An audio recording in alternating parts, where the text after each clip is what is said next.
When you hear the word asylum, and I'm speaking about the psychiatric hospital, Told him you told me to tell him. I told him I was in sanitation. Yeah. I told you to tell him you was in a sanitarium. it likely conjures images of straitjackets, electroshock therapy, lobotomies, and all manner of dubious treatments seen as barbaric to modern sensibilities. A reputation that, quite frankly, was earned. However, just as no one sets out to be the villain on purpose, generally, the brutal treatment and overcrowded conditions for which asylums would later be associated were not the intent of the original founders, and this tragedy of lofty and noble ambitions plunging into ruinous downfall was very much the case at New Jersey's State Lunatic Asylum at Morris Plains, aka Greystone Park Psychiatric Center.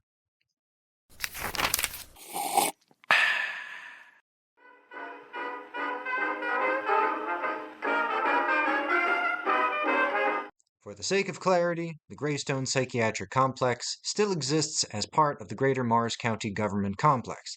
These are modern buildings. People work there 5 days a week, as much as government officials do. But when I refer to Greystone here, please note that I am referring to and sometimes criticizing the late historical Kirkbride building shown here, and not the modern complex or its current mission. Cool, let's begin. Part of what makes Greystone's story so endearing, and what makes its eventual downfall so tragic, is the inherent nobility of its original mission. And the two main characters that led to its founding are Dorothea Dix, who advocated for a national asylum system in the U.S. in the mid 1800s, and Thomas S. Kirkbride, who established the figurative blueprint on which Greystone was based. Please understand the context here.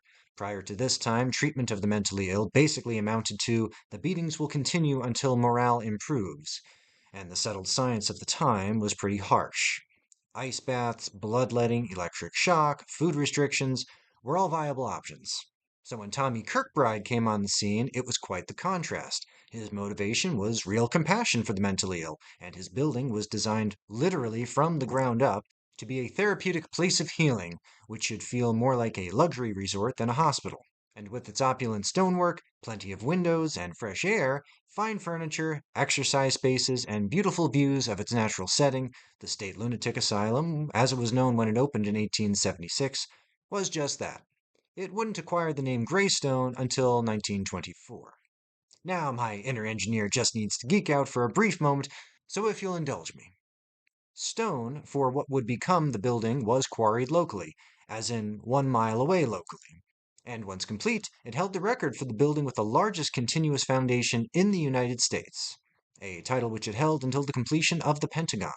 Now, as often seems to be the case, once you prove to be good at work, you are invariably rewarded with more work. And it doesn't matter if you're a wagey office drone or a castle in New Jersey, the result is the same.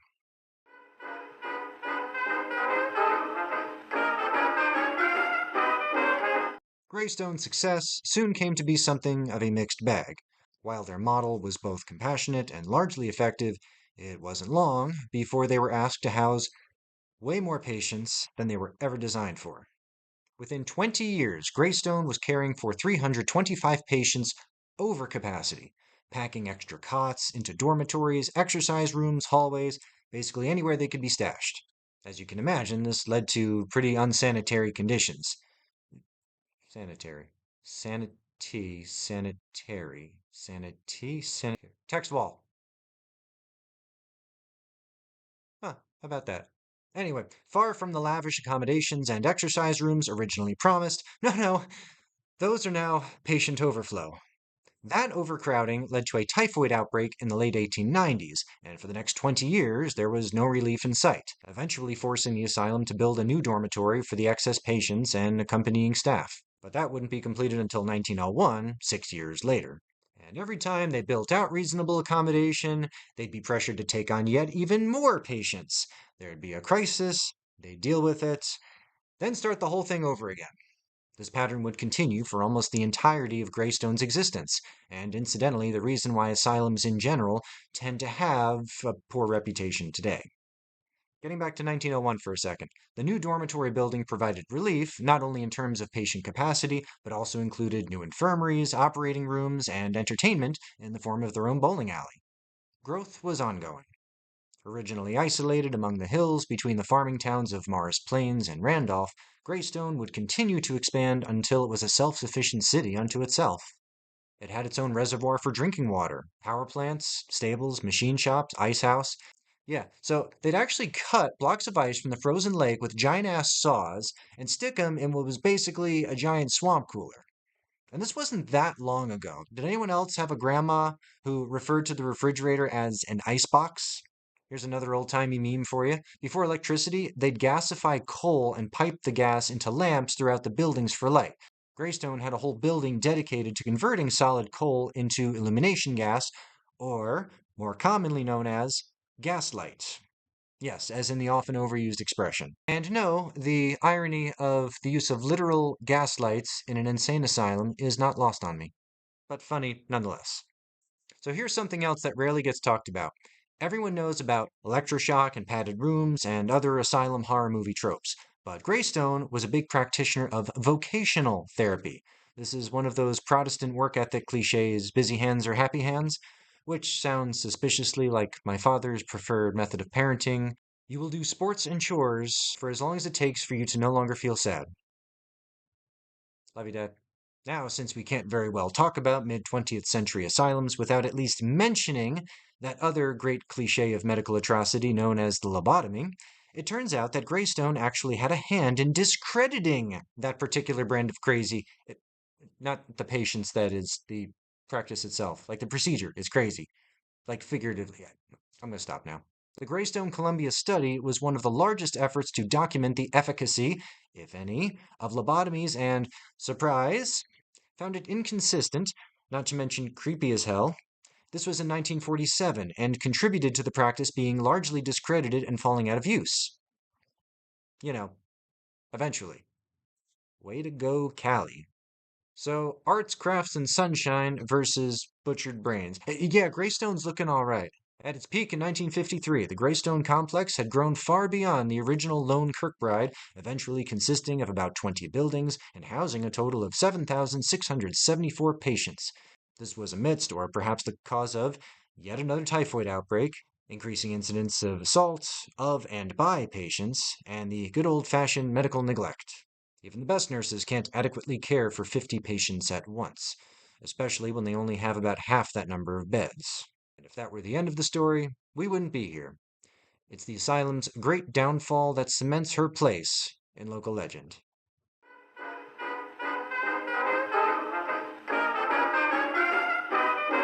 The outer buildings of the complex were the first to go, closing in the 1970s. This followed the broader national trend of deinstitutionalization, something that was completely beyond the control of Greystone's administrators. And by the time the last of them finally moved into the new facility across the street and the iconic Kirkbride closed for good in 2008, it was just the latest building to be boarded up and abandoned in place. The workhouse, the power plant, several bunkhouses, and the tunnels already had a long history of attracting the attention of paranormal investigators and urban explorers. And spoiler, I suspect this status as an attractive nuisance is the primary reason it was eventually demolished instead of rehabilitated. Ironically. For several years after, the main Kirkbride sat empty.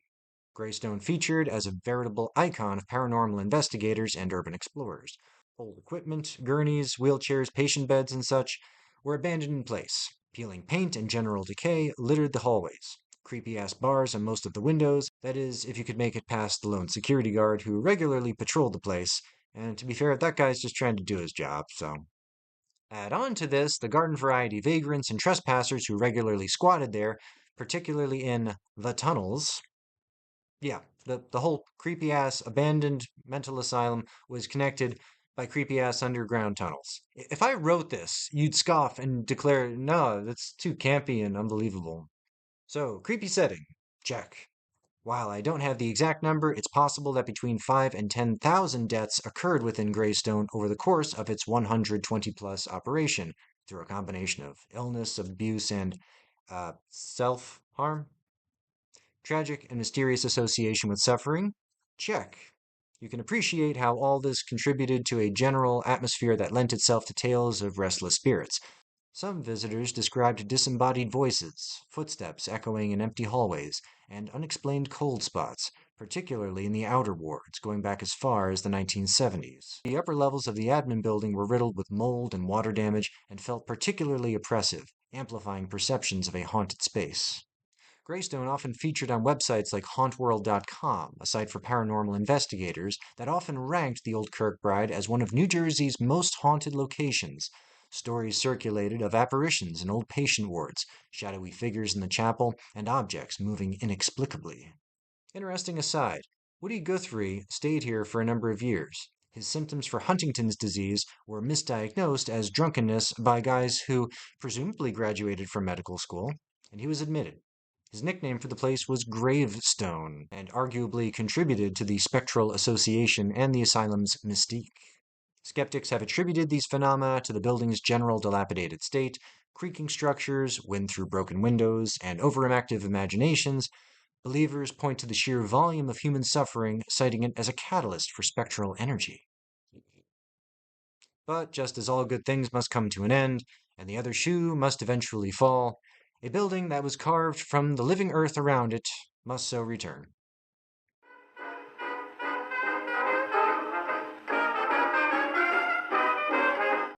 So keep in mind the things I just mentioned: interest by explorers, ghost hunters, and good old-fashioned vagrants and addicts over the course of literal decades. Perhaps you now have some perspective for the incentive to suddenly be rid of those things.